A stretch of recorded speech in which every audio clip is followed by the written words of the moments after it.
Master student කෙනෙක් විදියට Sweden වල ගෙවුණ ජීවිතයේ අන්තිම ලෙක්චර් එක අද. ඉතින් මේ ලෙක්චර් එක ඉවරුණ ගමන්ම අපි දෙන්නම ගියා ෆින්ලන්ඩ් වලට.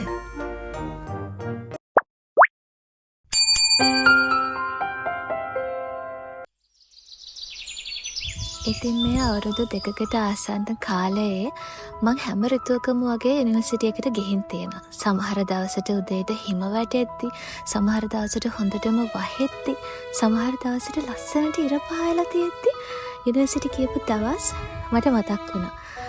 ලංකාවේ යුනිවර්සිටි එකේ ගෙවුණා වගේ හරිම සැහැල්ලු කාලයක් නම් උනේ නැහැ. වැඩ කරන ගමන් වගකීම් එක්ක ඒක ටිකක් වෙනස්. හැබැයි ඉතින් ලස්සනයි. අන්තිම ලෙක්චර් එකත් ඉවරයි. ඉතින් දැන් යන්න හදන්නේ ෆින්ලන්ඩ්. ඉතින් මේ යුරෝපය මං ආසම දේ තමයි ට්‍රැවල් කරන්න තියෙන අවස්ථා සහ පහසුකම් වැඩි එක. අපිට කාලය මුදල් බැලන්ස් කරගන්න පුළුවන් නම් ට්‍රැවල් කරන්න ගොඩක් අවස්ථා මේ යුරෝපය අතර තියෙනවා. ඉතින් මේ ස්වීඩන් වල ඉඳන් ෆින්ලන්ඩ් හෙල්සින්කි වලට යන්න තියෙන ක්‍රූස් එක try කරන්න තමයි අපි අද ආවේ. ඉතින් මං දවසම බඩගින්නේ හිටිය නිසා මට සර්ප්‍රයිස් එකක් ලැබුණා හස්බන්ඩ්ගෙන්. ඉතින් එයා උයාගෙන බත් එකක් ගෙනත් තිබුණා. මොකද මම සාමාන්‍යයෙන් බත් කන්න කැමති කෙනෙක්. මට මෙහි කෑම ජාති වලට තාම හුරු වෙන්න බැරි වුණා. මම තාමත් ලංකාවේ විදියට කන්න කැමති කෙනෙක්. ඉතින් එයා ඒ නිසා බත් එකක් ගෙනල්ලා තිබුණා මට.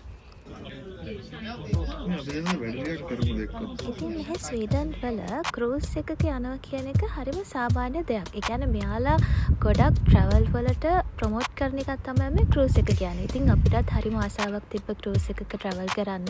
ඒ නිසා අපි ජනවාරි වල ෆින්ලන්ඩ් වල තුර්කු වලට ස්ටොක්හෝම් වල ඉඳන් ක්‍රූස් එක try කරන්න ගියා. වයිකින් ලයින් ග්ලෝරි එකයි වයිකින් ලයින් ග්‍රේස් එකයි එක. ඒ කියන්නේ ක්‍රූස් දෙකක් අපි එක්ස්පීරියන්ස් කරා. ඉතින් ඒ කියන්නේ වීඩියෝ එකක් මම කලින් කරා. වයිකින් ලයින් ලගේ ප්‍රමෝෂන් එකක් ගියා එක්කෙනෙකුට ක්‍රෝඩ 70කට ස්ටොක්හෝම් වල ඉඳන් ෆින්ලන්ඩ් හෙල්සින්කි වලටත් ඒ වගේම ආයේ ෆින්ලන්ඩ් හෙල්සින්කි වල ඉඳන් ස්ටොක්හෝම් වලටත් එන්න. ඉතින් ඒක රුපියල් වලින් ගත්තොත් රුපියල් 2000කටත් වඩා අඩු මුදලක්. ඉතින් අපිට හිතුණා වයිකින් ලයින් සින්ඩරෙල්ලා එක්ක හෙල්සින්කි වලට ගිහිල්ලා මේ ගමනත් එක්ස්පීරියන්ස් කරන්න ඕනි කියලා. ඉතින් මෙන්න මේ ලංකාවේ අර විස්කිරිඥා වලට සමාන රසයක් තියෙන කෑම එකක්. ඉතින් යාලා බන් එකක නමක් කිව්වා. යාලගේ ප්‍රසිද්ධ බන් එකක්. ඒක යාලා ආයේ කෑලි වලට කපලා ආයේ oven එකට දාලා dry කරලා තමයි මේ විදිහට මේ බිස්කට් එක හදන්නේ. ඒක හරිම රසයි.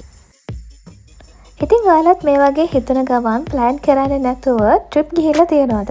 අපිට නම් ගියපු තරම ගියේ ගොඩක්ම ප්ලෑන් කරපු නැති ට්‍රිප්. ඒ කියන්නේ අපිට එහෙම ගොඩාක් කල් නිවාඩු බලලා මේ විදියට ප්ලෑන් කරලා ට්‍රිප් යන්න තාම බෑ. ඒ නිසා අපි දෙන්න ගොඩක්ම යන්නේ මේ වගේ ප්ලෑන් කරන්නේ නැති ට්‍රිප් තමයි. හැබැයි හැම එකක්ම හරිම ලස්සනයි.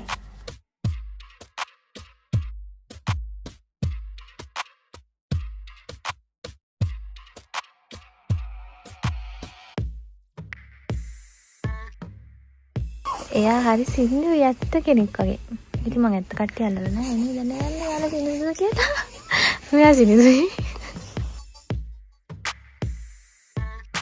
ඉතින් හැමදාම අපි දෙන්න විතරයි ට්‍රිප් යන්නේ. ඉතින් මේ පාර අපි තව යාළුවෝ ටිකක් එක්ක තමයි මේ ගමන ආවේ.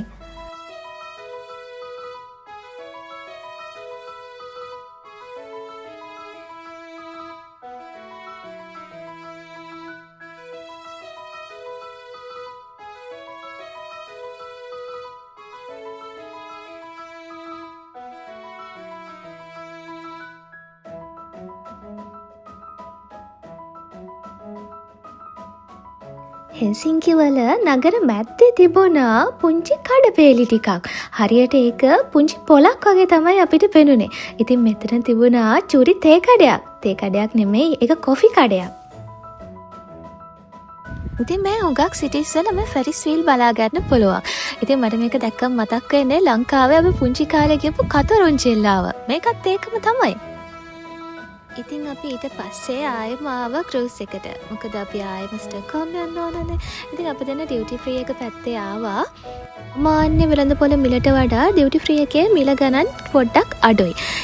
ඊළඟට අපි ආවා මේ විදියට ඉතින් කට්ටිය විනෝද වෙන තැනකට. මේ වගේ ඔය එක ගේම්ස් වර්ග ප්ලේ කරන්න මේ වගේ දේවල් තියෙනවා මුළු ක්‍රූස් එක පුරාම. මොකද මේක දිග ගමනක් නේ. ඉතින් මේක හරියට පාවෙන හොටෙල් එකක් කිව්වොත් හරි.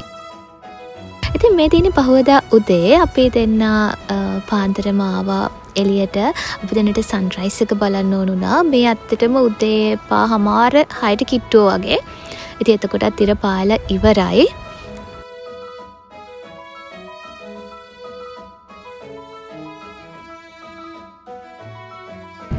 Good morning. ඇත්තටම මේ කාලේ මම තිසිස් එකත් එක්ක ගොඩාක් මහන්සි වෙන කාලයක්. ඉතින් එහෙම වුණත් ට්‍රිප් එකක් යමු කිව්වම මට ඉතින් අර ඔක්කොම දේවල් අමතක වෙනවා. ඉතින් මේ වගේ ෆිව් එකක් දිහා බලාගෙන ඉද්දී මට ඉතින් වෙන දේවල් ගැන හිතන්න ඇත්තටම අමතක වෙනවා. ඉතින් මේ තියෙන්නේ ක්‍රූස් එකේ තියෙන අර ජීවිත ආරක්ෂක බෝට්ටුව. ඊළඟට මේ චූටි බබාලට සෙල්ලම් කරන්න ඒරියා එකක් තියෙනවා. ඊළඟට අපිට කෑම කන්න රෙස්ටොරන්ට් එකක් තියෙනවා. ඊළඟට මෙන්න මේ වගේ ලස්සන view එකක් බලා ගන්න පුළුවන්. මේක තමයි මම ආසම දේ ක්‍රූස් එකක එක්ස්පීරියන්ස් කරා. මම හරිම ආසයි මේ දූපත් අතරින් යද්දී මේ දූපත් වල තියෙන ලස්සන ගෙවල් දිහා බලාගෙන ඉන්න.